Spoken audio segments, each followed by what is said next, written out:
warahmatullahi wabarakatuh. Bagaimana kabarnya hari ini? Semoga kalian baik-baik saja ya. Kali ini saya akan memberikan materi tentang perubahan makna. Namun, sebelum berlanjut ke materi, ada baiknya kita berdoa terlebih dahulu agar materi yang saya sampaikan mudah dipahami dan bermanfaat untuk kita semua. Berdoa dimulai.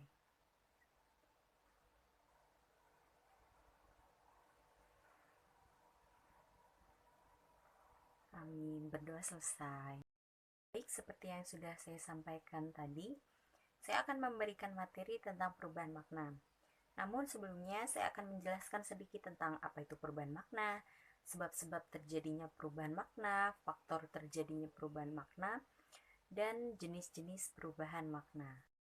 Perubahan makna juga disebut dengan pergeseran makna, pengembangan makna, atau penyimpangan makna, merupakan evolusi penggunaan kata. Biasanya hingga tahapan makna modern menjadi berbeda dari makna aslinya.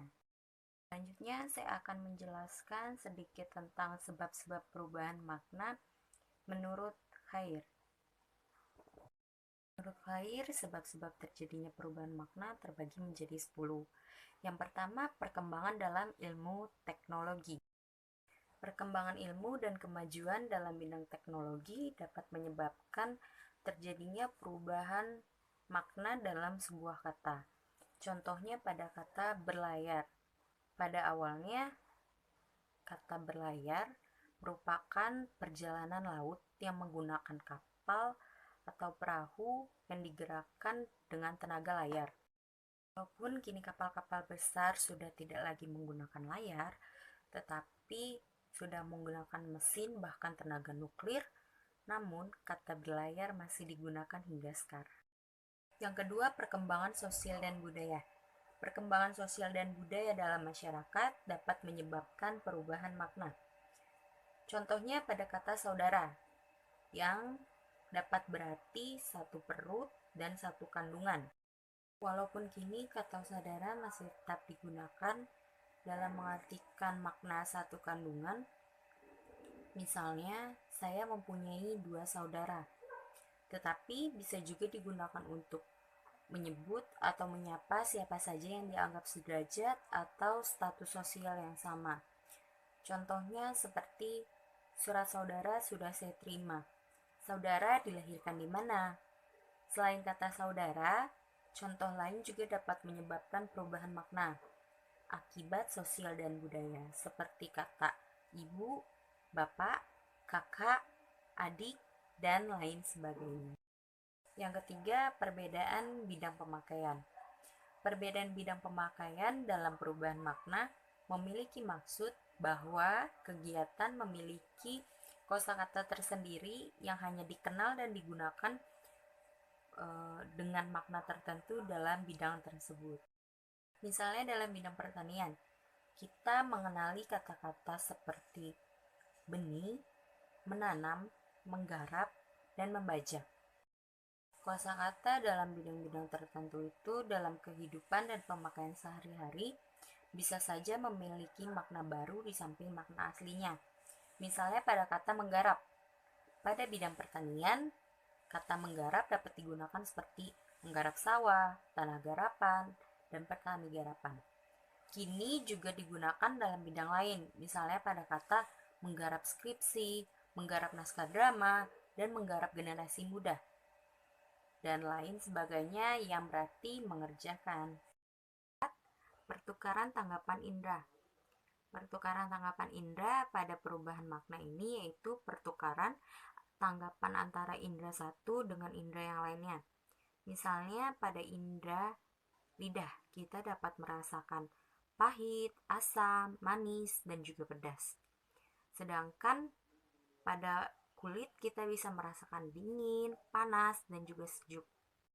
Dalam kasus ini sering terjadi pertukaran yang seharusnya ditangkap oleh indera rasa pada lidah ditukar menjadi indera pendengaran. Contohnya, kata-katanya pedas sekali. Adanya penyingkatan. Kata yang semulanya berbentuk utuh disingkat menjadi bentuk tidak utuh atau pendek. Contohnya seperti perpus berarti perpustakaan, lab berarti laboratorium, dok berarti dokter, satpam berarti satuan pengamanan, dan lain sebagainya. 6. Pengembangan istilah. Misalnya pada kata papan. Kata papan bermakna lempengan kayu tipis, tapi kini diangkat menjadi istilah untuk perumahan. 7. Perubahan makna dari bahasa daerah ke bahasa Indonesia. Perubahan makna dari bahasa daerah ke bahasa Indonesia, misalnya pada kata seni. Kata seni dalam KBBI bermakna keahlian membuat karya yang bermutu tinggi atau karya yang diciptakan dengan keahlian yang luar biasa. Namun, bagi masyarakat Melayu, kata seni dihubungkan dengan air seni atau air kencing.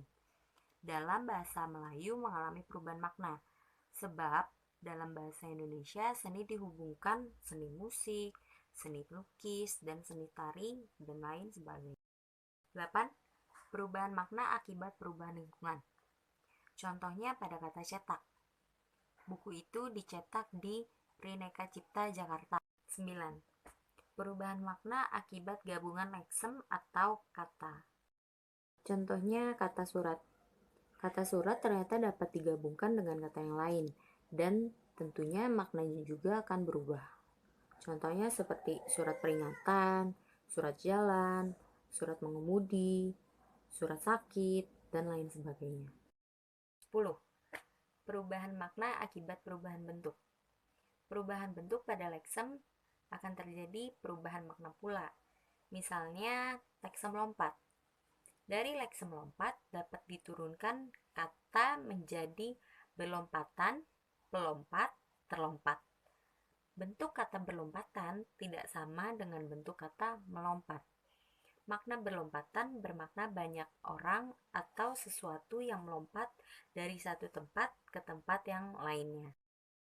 Menurut Ullmann, ada 6 faktor yang memperlancar perubahan makna. Yang pertama, bahasa itu berkembang. Yang kedua, bahasa bersifat samar. Yang ketiga, bahasa bersifat taksa. Yang keempat, bahasa kehilangan motivasi. Kelima, bahasa memiliki struktur leksikal. Dan yang keenam, bahasa bermakna ganda. Adapun faktor terjadinya perubahan makna. Yang pertama, faktor linguistik, faktor historis, faktor psikologis, faktor bahasa asing, dan faktor kebutuhan leksem baru. Berikut jenis-jenis perubahan makna menurut para ahli. Menurut Dewa Putu dan Rohmadi, perubahan makna dibagi menjadi 4. Yang pertama, perubahan makna meluas atau generalisasi, perubahan makna menyempit atau spesialisasi, perubahan makna membaik atau ameliorasi, dan terakhir perubahan makna memburuk atau peorasi. Sedangkan menurut Tarigan, jenis perubahan makna terbagi menjadi 6. Yang pertama generalisasi, spesialisasi, ameliorasi, peorasi, sinestesia, dan asosiasi. Nah, tadi saya sudah menjelaskan sedikit tentang sebab-sebab terjadinya perubahan makna, faktor perubahan makna, dan jenis perubahan makna. Nah, sekarang saya akan membahas tentang perubahan makna spesialisasi. Menurut Khair, yang dimaksud dengan perubahan makna menyempit atau spesialisasi adalah gejala yang terjadi pada sebuah kata yang pada mulanya memiliki makna yang luas, kemudian berubah menjadi terbatas hanya pada sebuah makna saja. Sedangkan menurut Tarigan, proses spesialisasi atau pengkhususan penyempitan mengacu kepada suatu perubahan yang mengakibatkan makna kata menjadi lebih khusus atau lebih sempit aplikasinya. Sedangkan menurut Sudaryat, spesialisasi atau penyempitan makna adalah proses perubahan makna kata dari makna yang baik atau tinggi menjadi makna yang khusus atau sempit. Pada kata sarjana. Pada awalnya kata sarjana memiliki arti orang yang pandai atau cendekiawan. Namun kata sarjana kini hanya memiliki arti orang yang lulus dari perguruan tinggi. Contoh lainnya, Inem bekerja sebagai pembantu di rumah Nyonya Rika.